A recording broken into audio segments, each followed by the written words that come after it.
80వ స్వాతంత్ర దినోత్సవాన్ని పురస్కరించుకొని హనుమకొండ చౌరస్తా విద్యుత్ సెక్షన్‌లో జాతీయ జెండాను ఆవిష్కరించారు.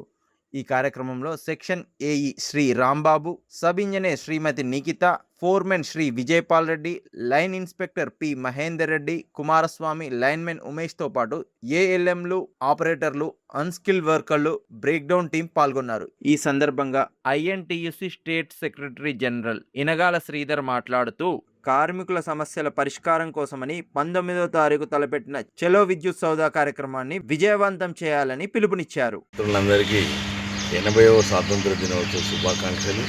అదేవిధంగా మహేందర్ రెడ్డి గారికి ఈరోజు పుట్టినరోజు జరుపుకున్న మహేందర్ రెడ్డి గారికి కూడా జన్మదిన శుభాకాంక్షలు తెలియజేస్తూ మరి కార్మికులందరూ ఈ స్వాతంత్ర దినోత్సవ శుభ సందర్భంగా మరి మన సంస్థ యొక్క అభివృద్ధికి పాటుపడుకుంటూ మరి ప్రమాదాలు లేనటువంటి ఇండస్ట్రీగా మనది ఏర్పడాలని అందరూ కూడా జాగ్రత్తగా తమ విధులు నిర్వహించి ప్రమాదరహితంగా ఈ ఎలక్ట్రిసిటీ ఇండస్ట్రీలో విధులు నిర్వహించాలని.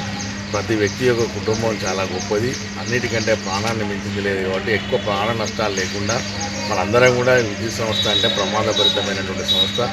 ఈ సంస్థలో పనిచేసే ప్రతి ఉద్యోగి కూడా సేఫ్టీ ప్రికాషన్స్ ఫాలో అవుతూ తప్పకుండా ప్రమాదరహితంగా మన జీవన విధానాన్ని కొనసాగించాలి. అదేవిధంగా మరి వినియోగదారులకు మెరుగైన సేవలు అందిస్తూ మన సంస్థ అభివృద్ధికి తోడ్పడుతూ మరి సంస్థ అభివృద్ధి పయనంలో పయనిస్తూనే మన కార్మికుల సమస్యలన్నీ కూడా పరిష్కరిస్తాయి. మరి ఈ సంవత్సరం మనకు వేజ్ రివిజన్ సంవత్సరం మరి ఇప్పటి వరకు కూడా ప్రభుత్వం స్పందించడం లేదు.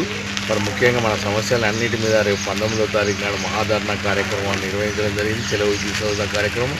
మరి తప్పకుండా ఇప్పటికైనా యాజమాన్యం కానీ ప్రభుత్వం కానీ తక్షణమే స్పందించి మా న్యాయమైనటువంటి డిమాండ్ల పట్ల మరి శ్రద్ధ వహించాలని, లేకపోతే మాత్రం మరి కార్మిక లోకం అంతా కూడా రోడ్డెక్కాల్సినటువంటి పరిస్థితి ఏర్పడుతుంది. ఇప్పటికైనా ప్రభుత్వం పేషిజాలకు పోకుండా, యాజమాన్యం కూడా పేషిజాలకు పోకుండా మా న్యాయమైనటువంటి సమస్యలను త్వరలో పరిష్కరించాలని కోరుకుంటూ, అదేవిధంగా 19 నాడు జరగబోయే మహాధరణ కార్యక్రమంలో కార్మికులందరూ కూడా అత్యధిక సంఖ్యలో పాల్గొని మన యొక్క నిరసనను ప్రభుత్వానికి, యాజమాన్యానికి తెలియజేయాలని విజ్ఞప్తి చేస్తున్నాను. Thank you.